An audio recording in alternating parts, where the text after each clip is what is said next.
I know, right? Sometimes you got to be quiet. God, yes, we did it. That was a good intro. Nobody was ready for that. That was a solid introing, dude. And we're right on time at 11:30. Like this is the most on time we've ever been. I feel really proud about it. I'm proud of both of us.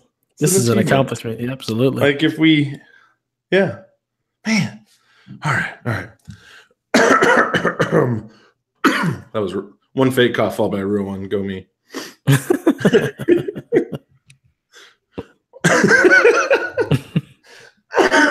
Followed by more real coughs. Good thing we have a new editor. Right? Editor, take it out. Take it out. Have you been listening? If you are listening, we need a little boys to men right now. Okay, see if that works. All right, gamers, thank you guys so much for coming out. This is PSVG OT 12. What had happened was that's the name of the episode. Why? Because what had happened was we were on time, folks. We were on time. So for the people who actually are viewing, guys, we're on time. We didn't lie. We're here. It is 11:31 my time, 9:31 Dev's time, which makes it 12:07 in China. Tomorrow. I was gonna say tomorrow, right? That might not be right. Okay, but we're on time. Dev, how you been, man? I've been chilling, man. You know, been kind of busy actually. Hit the unrated on Thursday. We recorded that. Yeah. Was on We the Gamer Cast with Sean Capri this morning. Ooh. And now podcasting with my man Mo tonight. So I've been pretty busy these last couple of days. You know, just doing that and also just all the family stuff. Yeah, so I've been pretty busy, but I've been good. I've been in good spirits, been busy, been doing things. So yeah, I'm good, man. How about you? Man, so I'm really excited to listen to you on Sean's show. I'm gonna say that right now. Like, I didn't know you did that. Like that's a whole different level of hypedness that I am now in. Like, I think I saw something about. I just thought like you guys hung out when I saw him tweet something. I was like, oh man, hanging out with Dev's always good. Like hanging out with Dev, that is Robitussin. That's how good it is. Like, it cures everything. It makes everything better. All right? Rub some tussin on it. Motussin. So I was just like, oh man. But now that I'm very excited to listen to that. That'll be good sauce in my ears. I'm pretty jacked. I wanted to have that as a surprise. I didn't want to just put that out there, so I was waiting. I got asked to be on a podcast, and I was like, no. They're like, why? And I'm like, I'm not interesting. Like, here's the thing. With you, back and forth, I'm fine. On PSVG, after the awkward first two, I got comfortable. To put me with strangers out of my comfort zone, I would be like, well, see, what had happened was, and there was thank you. I don't think I'd be good. That's so lies and fallacies. Lies and fallacies. It's what the heart feels, and I can listen to my own heart. All right. All right. I know what the heart says. It says, no, take your time, slow your roll, get better at this, and then branch yourself out. Don't think because you can carry a baseball bat, you can hit major league balls. You gotta go AA and single A and triple A and move your way up. So I need to work my way up. You gotta get some A's. Yeah, oh man, I feel like you just gotta put yourself out there and go for it. You are not boring. You're interesting. You hold your own here, even when I'm not here. So that's a bunch of nonsense. I have to bring it in and go. The inner Dev says to bring this unpreparedness. So, folks, we are PSVG OT, and we are based on two things. Number one, being wicked unprepared to the point that it's not only embarrassing for us, but for our employers. Mm-hmm. Donnie literally cries sometimes when he listens to the unpreparedness that we are. And he is in the chat right now. Is he really? Oh, yes, man. He is. Donnie, don't cry. It's okay. Remember, when in doubt, edit it out. And the second thing that we're based on is sharing memories, joy, love, happiness, and that kind of stuff, and just bringing some stuff. Now, we do have a quick little thank you. This one actually is for Donnie, so I'm kind of glad he's in the chat.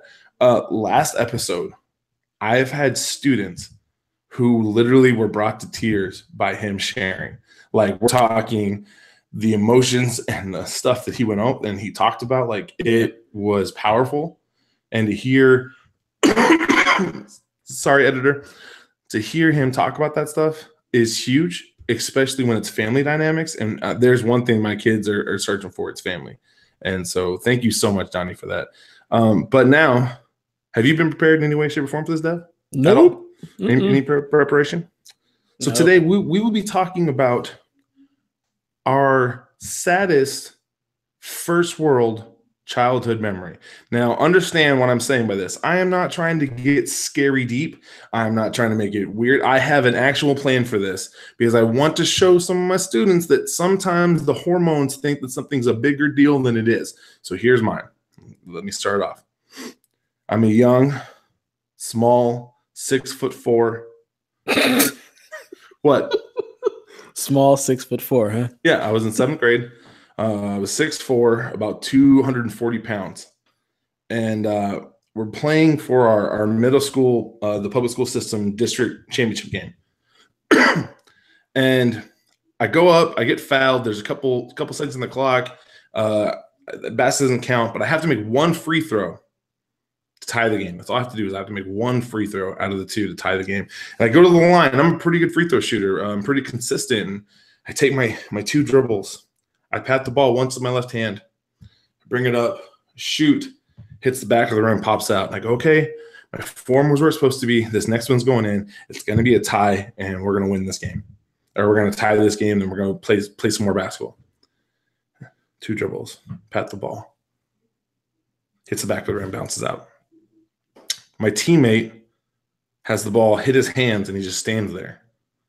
The 2 seconds go off, horn blows. Guy could have won the game.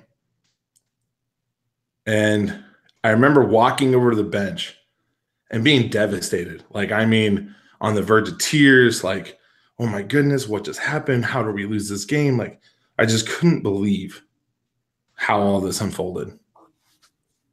And my uncle walks over to me and goes, it could have been worse. I'm like, what?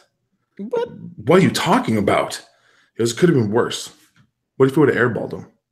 Yeah. And he walks to the car, like he leaves. And I'm sitting there like, you are crazy. What is wrong with you? And I spent the entire car ride home with him and my aunt, just furious. I was like, why would you say that? A couple years later, I'm a freshman playing varsity. Similar situation. I stepped to the line. I needed one of the 2 free throws to win the game. There's like 30 seconds left on the clock. This would have pulled us into a lead. And I go, could be worse. I could airball it. Boom, boom, pat, put it in. And so I want to tell the story because, like, sometimes we think things are a huge deal, a huge problem, a huge issue when they're really not. And it's just all about how we see it as we get older. So that's my worst one. Dev, how about you? Well, see, I hate you because mine was also going to be a similar tale of basketball woe. Because Nice. I can't even think of any other like really sad or perceivably sad childhood memories. When you look back and you're like, that wasn't as bad as I thought it was. I have some really sad ones that really were, but I can't think of anything lighthearted other than the basketball one.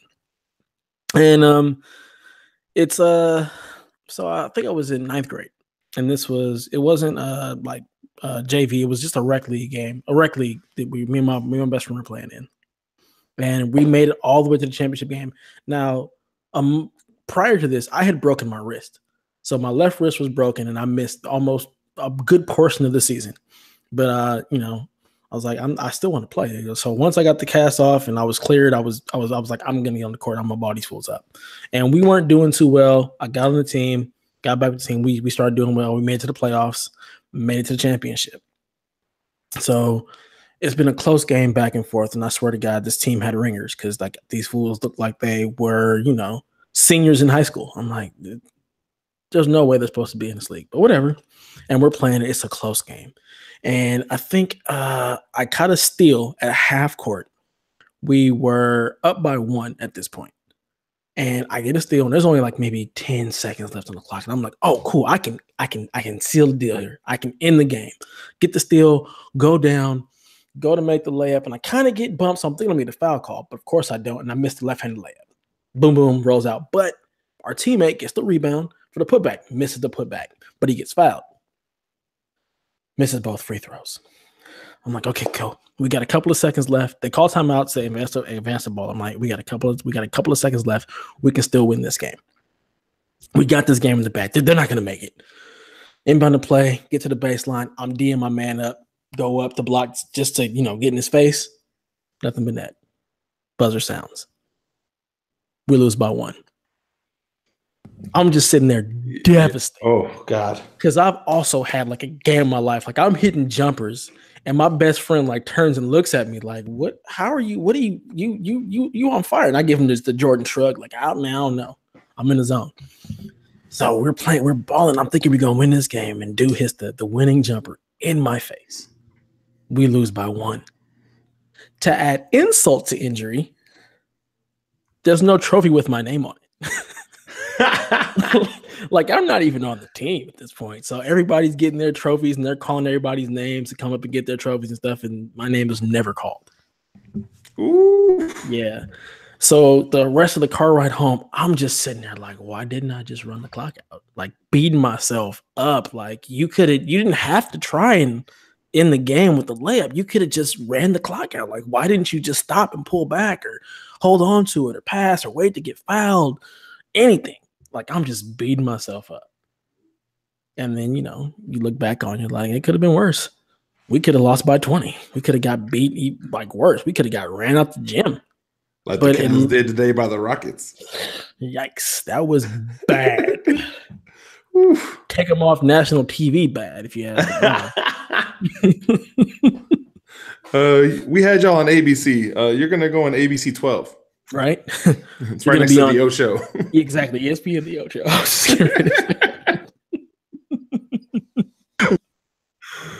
Oh, man. Yeah, absolutely. First world problem. It wasn't that bad. And that's all I wanted. I want to share one just because, like, sometimes with my kids, like, I hear some of the issues they have, and some of them are issues. Like, I'm like, oh, man, I am going to be praying for you. I'm doing what I can to help. Let's go talk to this counselor. Let's go talk to these people. Some of them, like, kid, please. Like, no. You need to breathe and relax. Right. So I thought that'd be a nice one. Felt good. You ready for our curveball? Because I was given a curveball today. Yeah, let's do it. I like it when they were supposed to send it to you, they sent it to me. So we got a curveball. So, Deb. Before we get to that, your boy 2x Tyler is in the chat, and he just said his biggest woe was the marching band tournament, and he slipped in the mud mid-performance. Oh, man. With a tuba, right? Yeah. With a tuba? Tuba mud. A mooba. Oh, sorry, Tyler. Sorry, Tyler. We didn't mean that. Dev did, though. Yes, I did. So here's our curveball from this is from the Unrated podcast, another member of the PSVG network, and it was sent to me mistakenly. And I was very thankful. I was like, you know what? Thank you. Because I don't know how I would have handled this question had I had to hear it brand new like you do. Mm-hmm. So, Dev, at which point is it time to throw away underwear? And does your spouse agree or disagree with this? That's a good question, whether she agrees or doesn't agree, because I do most of the laundry. So she typically doesn't see my underwear now that I think about it. Respect. But once they have a hole in them of some sort, it's time for them to go. Or if for some reason you get uncharted, they got to go. Oh,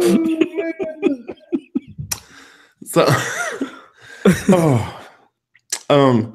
So I've gone through 3 stages of the underwear. I've gone through the boxers from adolescence until college.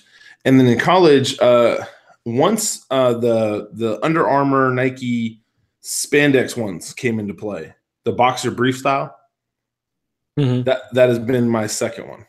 Okay? That's funny because I did the exact same thing. Yep. And so the moment there is a hole in any of those, it's gone. Like I'm not interested. I have I'm not trying to play that game. But then now I have the extra long ones that like the NBA players wear, you know what I'm talking about? They go down to like your. Those are so good. So I have got like 6 pairs of those, but I got them from our Nike rep. And so they come like built in with like a boxer brief. So it's like a little more underwear like on the top. Right. And I love those. If I could afford, I think they're like $60 a pop. If I could afford more of those, I would buy more of those. But again, yeah, mine is, if there's a hole, I normally get rid of it. And for my wife, I don't think she and I have ever had that conversation. I don't think there's ever been like a, hey, you need to get rid of those, because I'm pretty good about going, yeah, no, it's time for you to go. So yeah, I've never experienced that either. I just once they get a hold of them, they got to go. Apparently, though, Tyler he's worn boxers until they've turned into loincloths. So I'm uncomfortable with that. Let's move on. I'm not Tyler loincloths. Not 2 words I'm putting together. Not happening. No. Yeah. So curveball to your curveball. Oh no, didn't see that coming. Yeah. No. Also, who did this to me? I need to know from Unrated Podcast. After I let him know that you you done messed up, you done goofed. You sent that to Mo. It's supposed to come to me.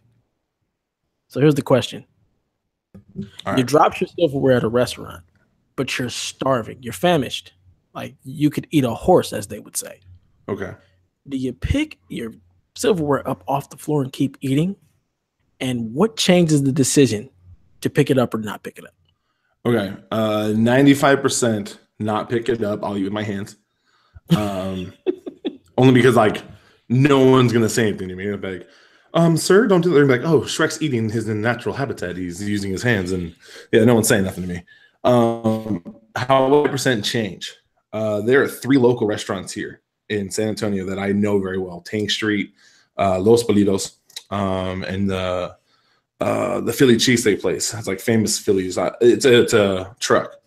So if it's outside, yeah, I'm fine. I'm not too worried about it. I really trust the people over Tank Street. They're phenomenal people. I feel real comfortable with the way they clean, and I would trust them.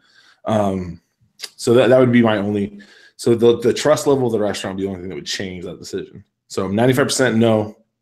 However, if I was at one of those establishments, yeah, I would change my mind. Okay. I would grab the fork. How about you? I'm not picking that fork up. There's nothing that's changing my mind. Okay. There have been times where I've sent back the silverware because it would look dirty. Like, nah, man, I'm not playing that. Okay. I trust you. I trust you. Start bringing my own silverware to restaurants. You got a Swiss Army knife? Mm-hmm. Just going to coat pocket. Like, all right, got my own silverware. We good here. I like it. All right. You didn't get any more? We're good. Just you're gonna be in suspense. I hate that. I don't like it. Come on, people. You're supposed to be like partly understanding the nervousness that gives me. So we have 4 questions today, and none of the students put their names on it because they did this. It was the period that I don't normally use because I was gone for basketball. So I've literally left every this week for basketball. We've had basketball games Monday. We had basketball games Tuesday. We had a basketball game Wednesday. Wow. Thursday, we had a meeting about basketball. And then Friday, we, of course, had a very important game, which didn't end our way, but we gave it all we had. And so when I left it on the board, like, hey, grab these questions, a lot of these kids, they were new to it, so they didn't put their names on it. So the first one is favorite type of movie? I'm big on sci-fi. I would say sci-fi is probably my biggest like genre or favorite type of movie. Like you give me something with the Matrix or something like a Blade Runner that goes down that sci-fi just way outside of the realm of reality right now type stuff, and I'm all about it. Yeah, that's my bread and butter. If I'm gonna watch a movie, I want to be taken as far out of reality as possible. Like I'm looking to be entertained. I don't want to watch something that is going to be historical or something that could happen. Nah, man, just as I'm entertained, I want an escape. Mm-hmm. See, mine is based on mood. Like I'm split kind of like I was like in a pie chart. It's like 75% I want to see movies that I don't have to pay attention to. Like just give me something actiony, like Firefly. Do you ever watch that the TV show for that one? Oh, absolutely, Firefly. Yeah. The only reason I have the box set of that is I can put it on in the background and not know what's going on. And then when I finally do pay attention and go, oh yeah, that's blowing this up or stealing this, cool. And so like I like movies like that. Like they can be actiony, they can be in space, they can be wherever. Just I want to be able to like watch it, not then leave, not pay attention, and come back to it and not feel like I lost anything. And then there's 25% of me. I like movies that make me think. There was the Adam Sandler one, Reign Over Me. Oh my God, that's such a good movie with Don Cheadle, right? Yeah. So good. I like that kind of stuff where like it gets me and like makes me think about things. Like I like those kind of films, but I have to be in the mood. So I'm gonna say like 3 out of the 4 movies I watch, 3 are pointless action adventure with barely a story, and then 1 real one. You know what I mean? I kind of float back and forth on those. That's what's up. So, you know, it's funny. I like movies with a lot of moving parts. I love trying to put the whole thing together. My wife can't stand that because she'll turn to me mid-movie like, "What's going on?" Did you ever see? Or just bored. Did you ever see The Usual or Unusual Suspects or Usual Suspects? Heck yeah, Kaiser Soze. So I watched that 3 times. Never made it far enough to understand who Kaiser Soze was. Oh, and so I was like, this movie is stupid. I don't know why y'all keep telling me it's so good. Because I get bored, and after about 30 minutes, if I'm not into it, I leave. I'll go do something else. And so you gotta stay to the end of that one. That was my wife's brother was the one who was like, you gotta watch the whole movie with me. Oh man, I can't. And he's like, just sit your butt down and watch this. And so we watched the whole thing. And I was like, okay.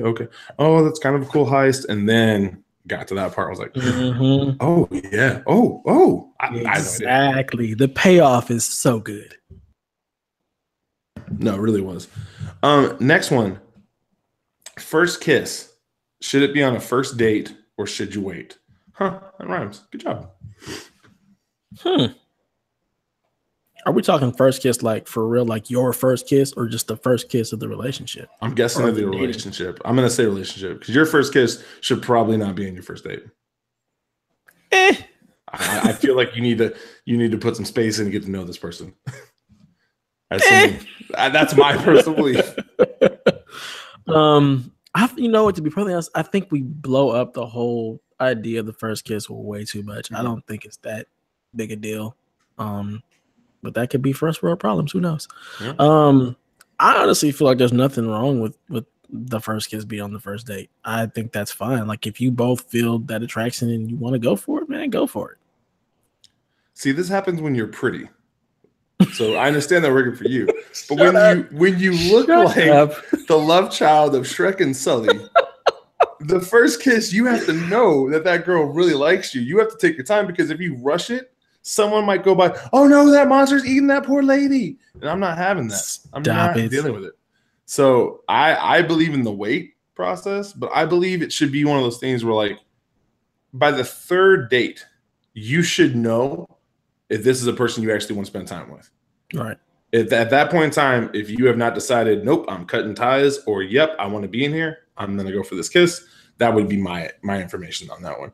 Do not date somebody if you are not interested. And I see that so many times with my students. Why are y'all dating? Well, we're in the same class. That is a stupid reason to date. Right. And this takes me back to just the whole other, like the whole dating thing. Do people actually even date anymore? Like, today's world's crazy, man. I don't even get that. Like it's like you all of a sudden just have a girlfriend. Y'all haven't gone on dates. Y'all haven't really got to know each other, but y'all all of a sudden y'all going steady. Y'all boyfriend and girlfriend. Mm-hmm. Like, I don't. Y'all didn't like hang out first. Y'all just, she was cute, you was cute, and y'all just said we're gonna be boyfriend and girlfriend. Like, really? That's what I'm saying. It is a problem. Mm-hmm. It is a problem. So, our next one, favorite restaurant to go to when you're alone. Like, this is just for you. You ain't picking it up for the kids. You're not doing it for the wife. This is you have a free weekend. Now, see, I'm a terrible eater. I don't care about food that much. Okay. So it could easily be like Popeyes or Chick-fil-A. See, Popeyes used to be on my list until they started making the chicken tenders watery again. I'm not about that. Oh, man, I love their chicken. Have you had the blackened chicken tenders? Those are fine. Oh, my God, those are... But they changed the recipe, and it is not as good as it used to be. So good. But you know what? A restaurant that I would go to by myself because my wife hates Italian, it would be the Olive Garden. I freaking love lasagna. Like, I will get down on some Olive Garden. Like that tour of Italy is legit. Oh, my God. That is a full meal, and it is fantastic. That is where I would go by myself if I was like, you know what? I'm going to be by myself, and I want to eat. I want to treat myself. I deserve this.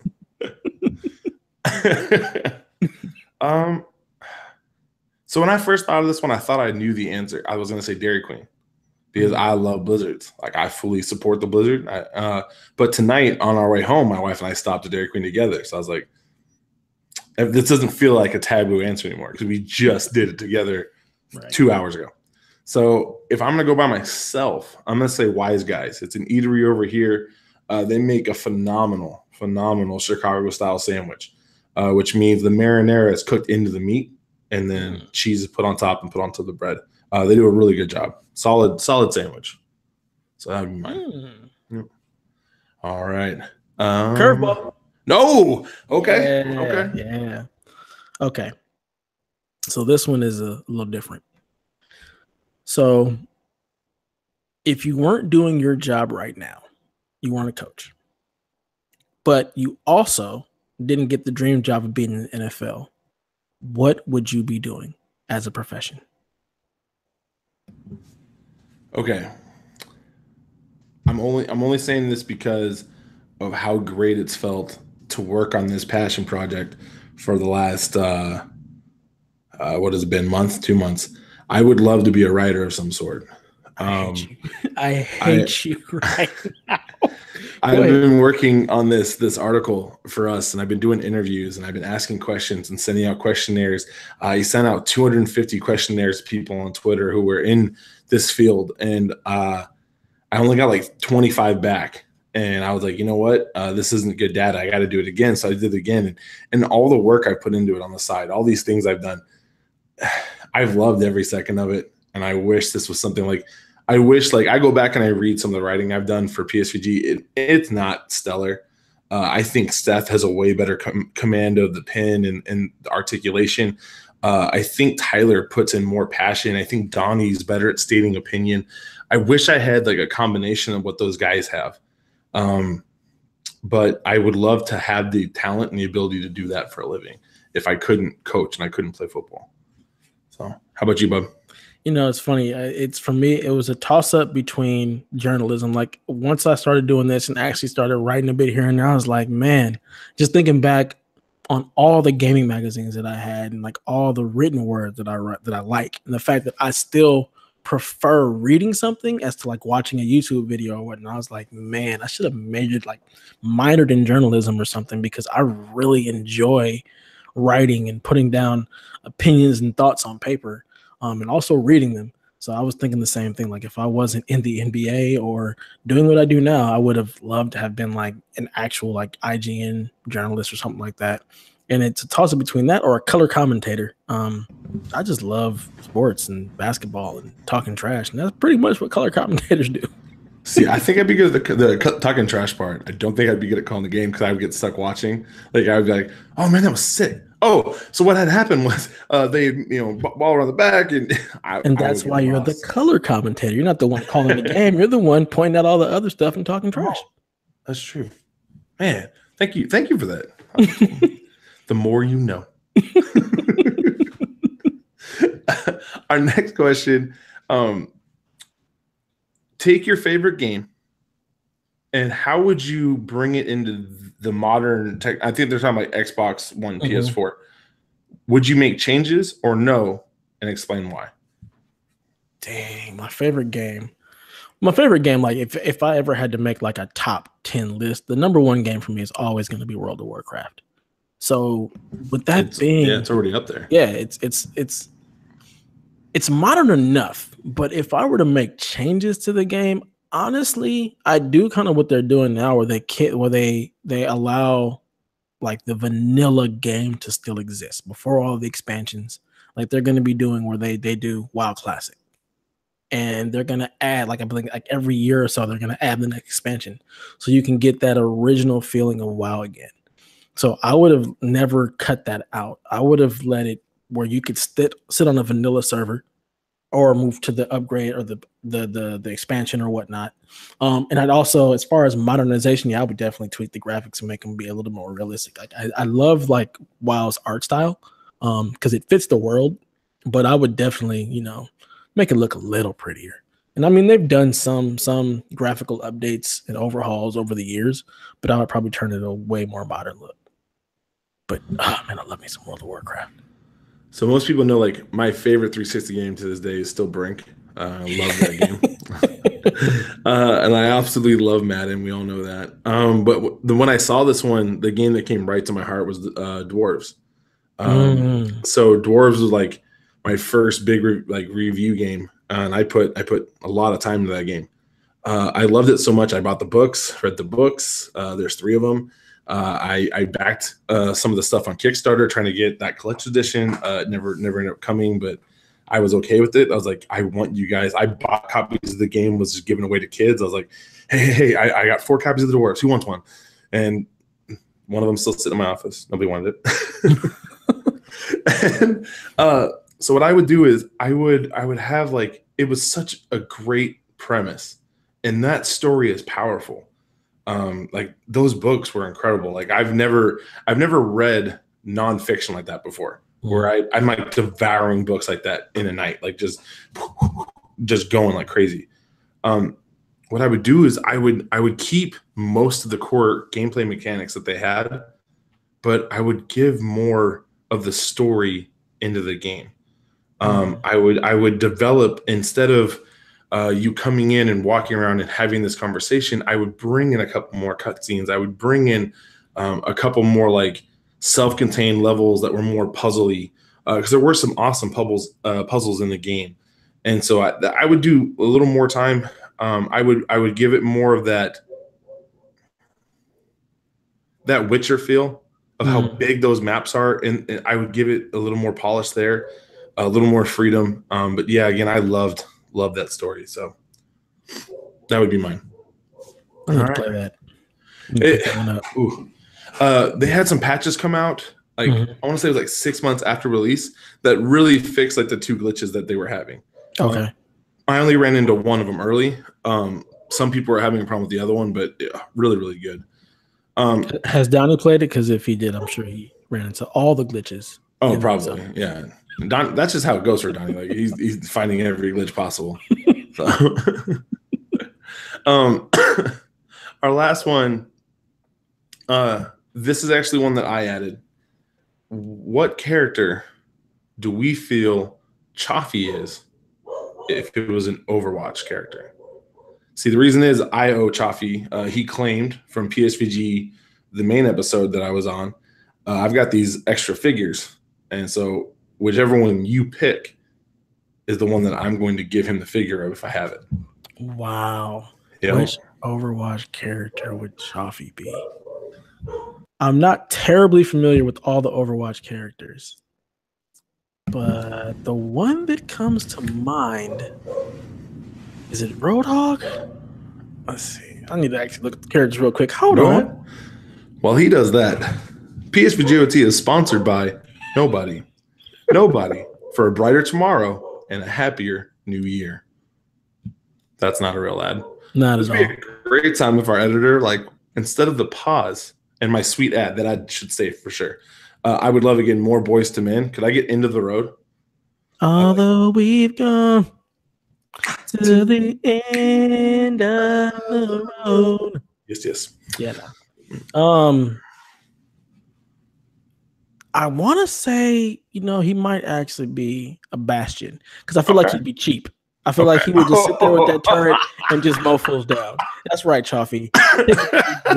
I know you, bruh.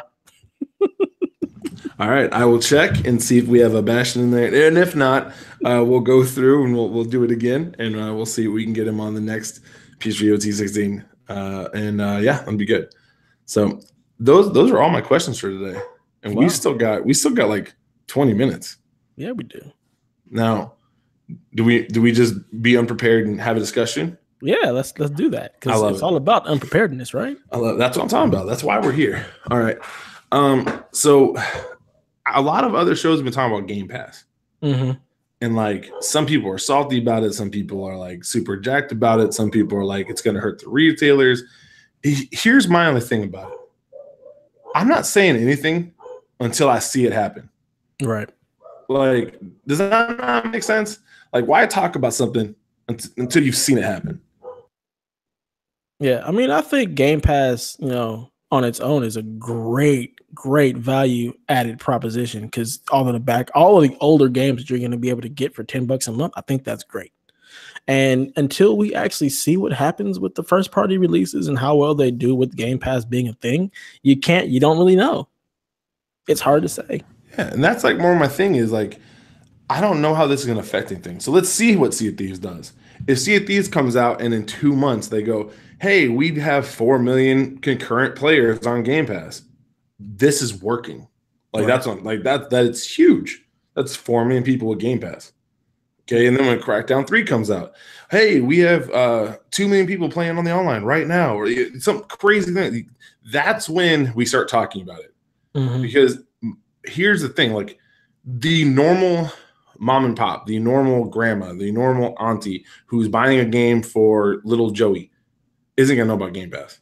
Right. Like, they're not. I'm sorry. Like I'm telling you right now, Best Buy is not going to be going, hey, would you like to buy these Game Pass gift cards? No retailer is going to be pushing Game Pass for a sale. No one's doing it. Like no one's going to be. I guarantee you, if GameStop is carrying them in store, they're going to be hidden somewhere. Right. They're not going to. Oh, we didn't put those out. Sorry, corporate. Our bad. Wink, wink. Okay, it's not happening. And so, like, I don't feel like we're going to be running into this issue. I don't think it's going to be a big deal. I think it's great for gamers. Yeah. If you want to spend $10 a month, spend $10 a month. Play games. Yeah, I think a lot of it is going to come down to how well like Sea of Thieves is supported post-launch. Because if there's no content, then what are you supporting? Why am I paying this $10 a month? Mm-hmm. If I'm only really playing, Sea of Thieves, like if there's no post-launch content, it's not what are they doing? Yeah. And that's the other thing. Like if my biggest, I can't get my brain around it is like, if Sea of Thieves stays on there forever, how do you drive anybody to actually buy that game? Like, you're going to have to get so many Game Pass subscriptions. Mm-hmm. But like you said, Timmy O'Toole ain't going to know about Game Pass. Nope. And the retailers ain't going to tell him because they want to make that sale. So it's a really interesting spot that it's going to be in, because it's going to have to be word of mouth, because I can't understand why any retailer want to push that. Unless there's some kind of back end for because I know when I worked at Best Buy, like when we sold subs to stuff, we pushed the subs because we'd get like a back end return on that. So every month that they would keep the subscription, we'd get some kind of residuals. Mm-hmm. So I don't know how you would be able to pay all the developers and then also all the retailers some kind of residual on $10 a month. So I don't know, man. Yes, I don't think the retailers see a dime of that. I think this is just between them and saying, all right, Rare, for every one of your games that's downloaded and for every hour played, we're giving you this %. Yeah. And that way, like, that's how they get their money. Like, that's the only way that makes sense to me. Like, I just don't see a way where if they involve retailers, we have an issue. So, yeah, it's gonna be interesting. The next news that if I'm thinking about stuff that's happening, I'm actually really sad that Red Dead 2 has a release date. And I put this in the Discord, like, yeah. So this is one of those games where I was like, it's got to come out in like November. It's got to be this big Thanksgiving before Black Friday. Bam, we're the only thing you want to buy. And I was ready to have that week of Thanksgiving break to play. And now it's going to come out mid-football season, which means I will not see this game until Thanksgiving.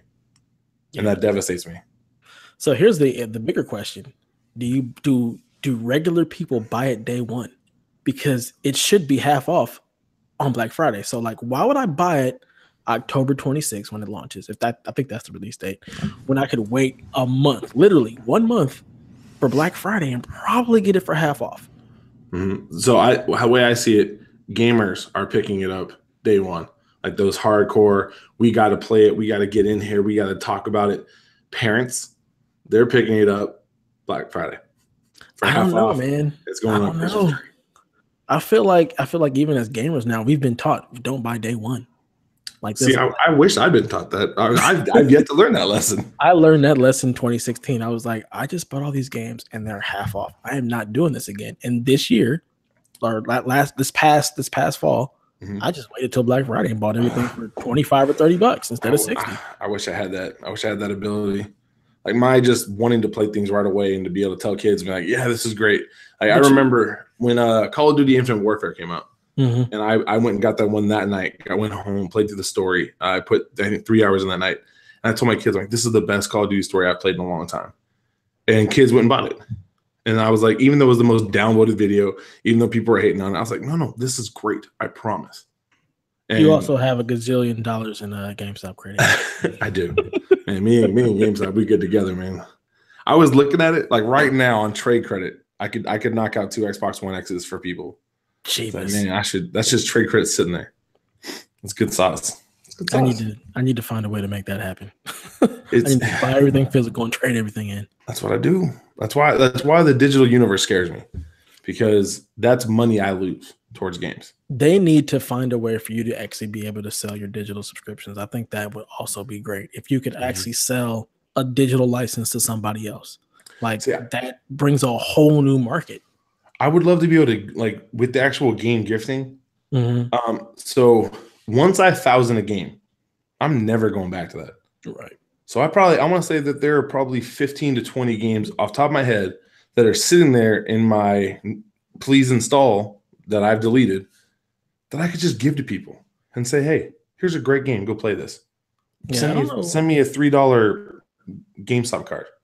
You know what I mean? Like, yeah, I don't know why they haven't figured that out, to be able to just digitally gift games that you own. Like, I paid for the license. I own this license. I should be able to gift it. Like, I'm surprised they haven't come up with that yet. It's a crazy world. Yeah. The only other thing that I actually had that now that we're just having this conversation is, so did you listen to MTTG this week? No, I did not. All right. They get into a conversation about PUBG and having 4 million players in the Xbox.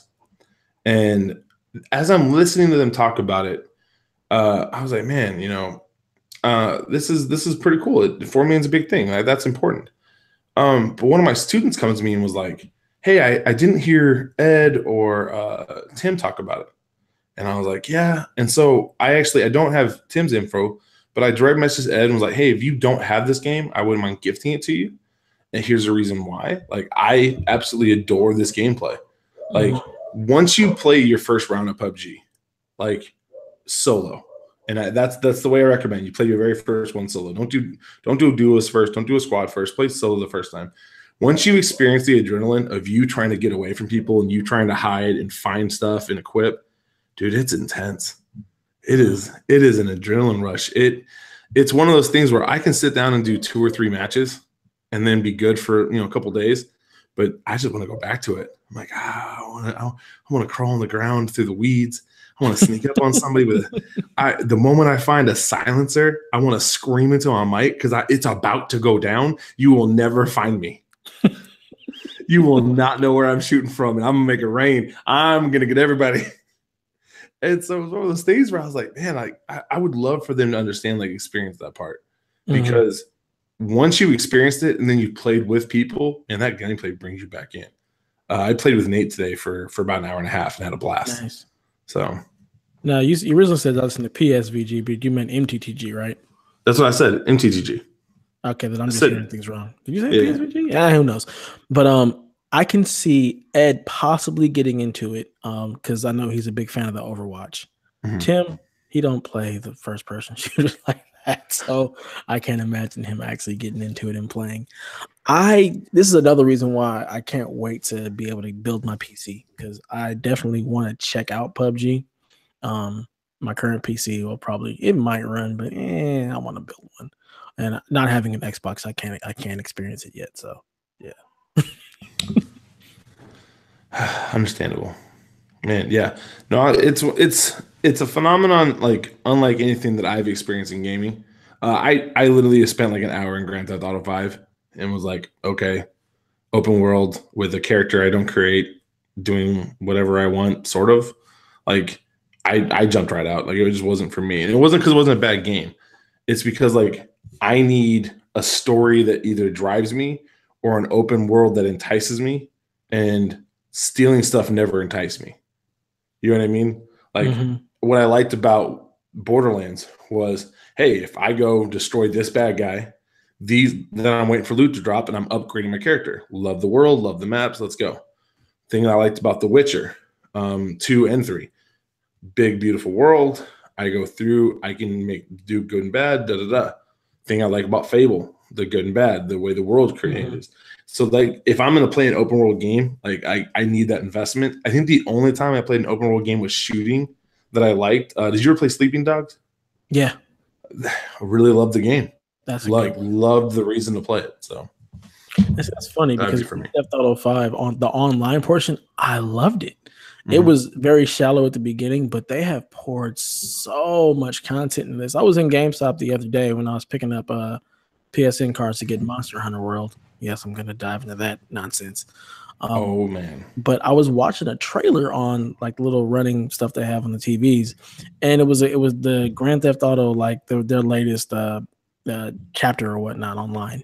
And these fools are like the CIA. They have DeLoreans. They were flying. I was like, what is first I was like, what is this game? I haven't seen this. What is this nonsense? And then it's Grand Theft Auto. I'm like, what?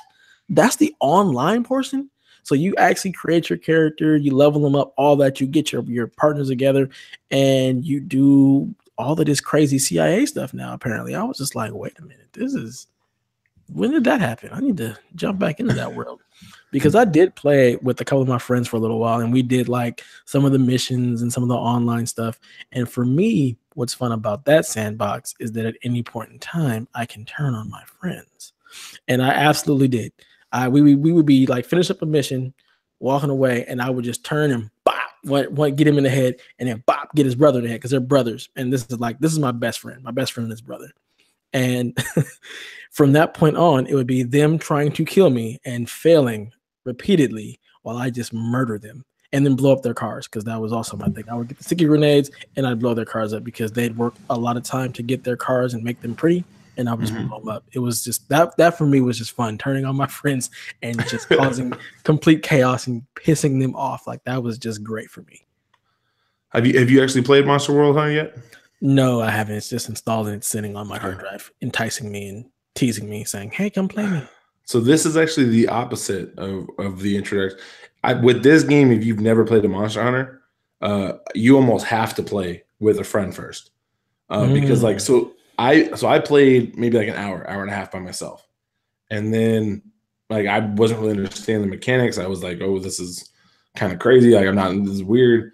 And then the moment I played with Dan and Ray and Brian, and we hunted down one of the monsters, and we slayed it, and we're picking up the gear, and they're like, oh man, I got this, and this. And I'm like, why does it matter? You just have to sell it all. And they go, no. You click on it to keep it, or you can sell it all. And so I had done like 3 or 4 of these quests and sold everything. Oh wow. And they're like, that's why you can't upgrade your stuff. Like that's why you're behind. And I was like, really? Why didn't someone say something? Why can't it just say keep all, or why was there not another button added? And so, okay, fix that, played a couple more times, got enough stuff, finally upgraded so I could do some more damage. However, they have made a social space on there that is amazing. So they have something, I think it's like the hub.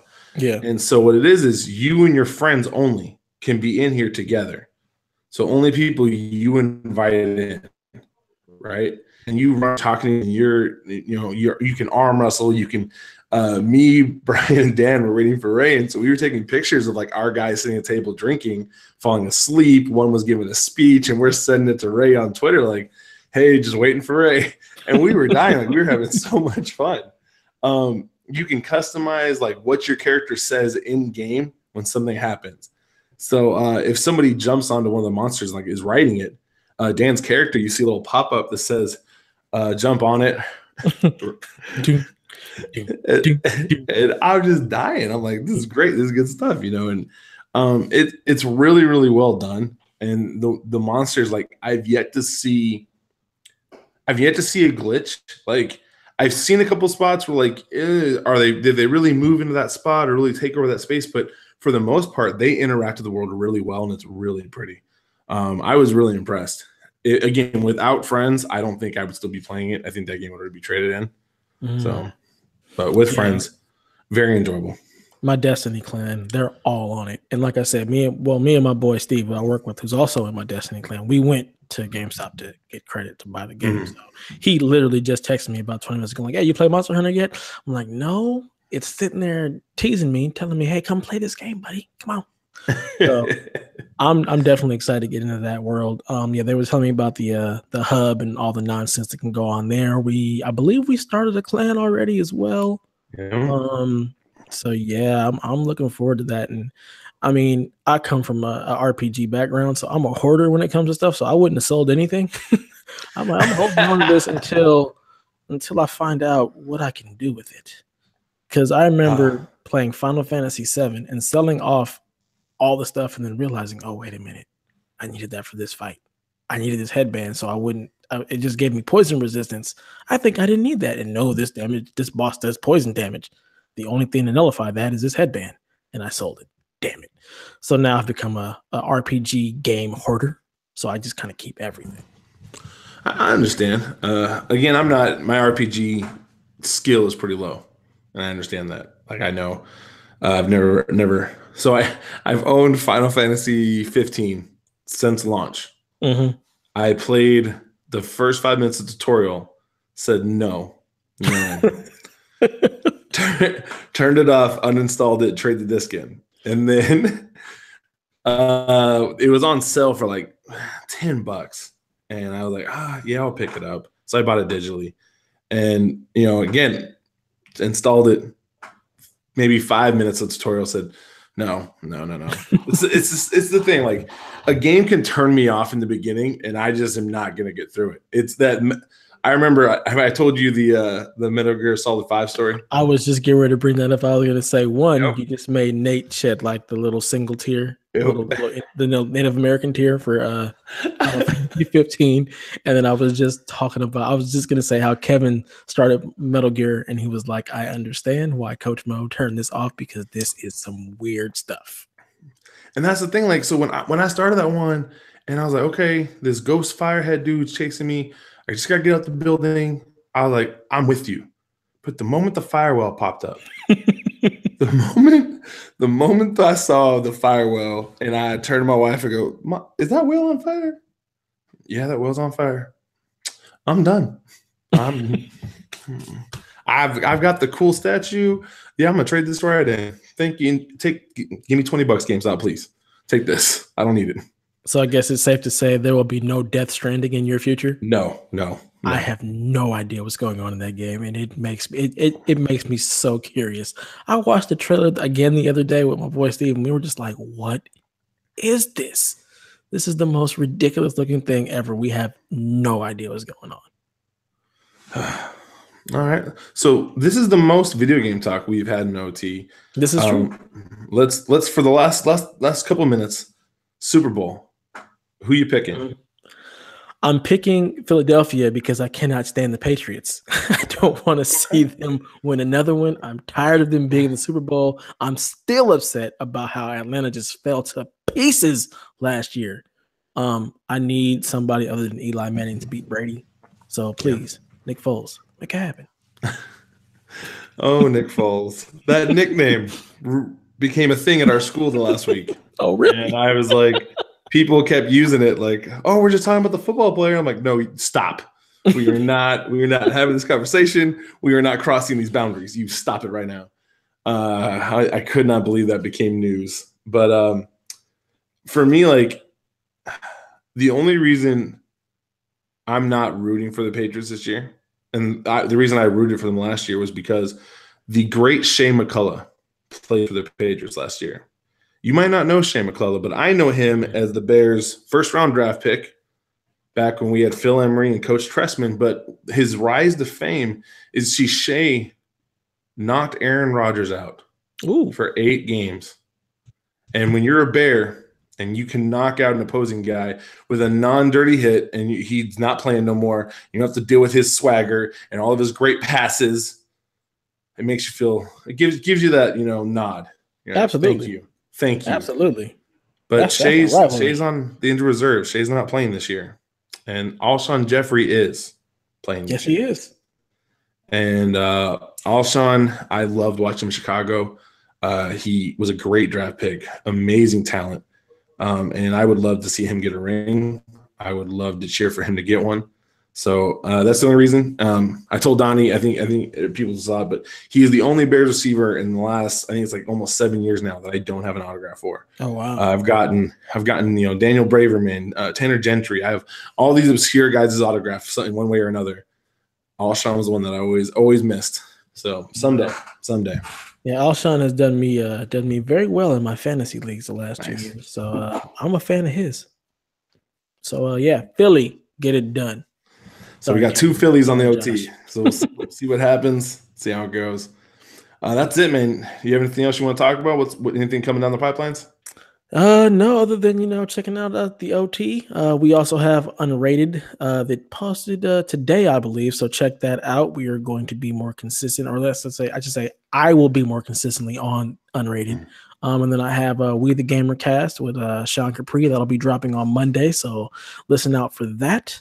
Nice. Other than that, check me out on Twitter at DevATias. Come pick a fight with me. Talk about Apple, and I'll tell you why Droid is better. I like my iPhone X. It works good. It sees my face and logs in and doesn't make fun of me. I like that. It's classy. And you can catch me on Twitter at Coach Hulk or on Xbox at the Coach Hulk. If you want to talk, I just like talking to people. Whatever I can do to help. Things coming for me. I'm still working on the same piece I've been working on for a while. Sent out another round of questionnaires, trying to get some more information from some more people who have dealt with this topic, just to give myself a better pool. I just felt like 25 out of the 200 plus that I sent wasn't a big enough. I needed more. And I didn't want to be that person who like sent it to someone and then resend it to them. And so all the people that I originally sent to, I said, I'm not going to send any of those people. I'm going to leave them alone. They did not want to answer my questionnaire. Let them be. So I reached out to another, I think it's like 75 so far, who are in similar roles, and sent the same questionnaire. I've already gotten back from a couple of them, which really, really had me jacked. But I'm really excited because like I can see the end in this one, and I'm really excited. I'm really excited to share it with people. So hopefully once it's time, we'll roll it out, and yeah, it'll be good. I can't wait. Thank you, man. Well, other than that, oh wait, I have one more thing. People who are trying to hunt achievements. There's a game that just came out. I believe it's called The Assemblance. I beat it in about 30 minutes. Got the full 1,000. The only thing I had to look up one because I didn't understand that it was time-based. Like there's nothing in the game that tells you it's time-based. And so I couldn't figure out how to get it. But once you play it and you get to that point, just shoot me a text and I'll help you out. So anybody's trying to hunt Chiefs as a quick 1,000, and I believe it was only $10. So, all right. With that being said, this has been another episode of the OT. Thank y'all for hanging out with me and Dev, and that's game over. And then I push stop broadcast.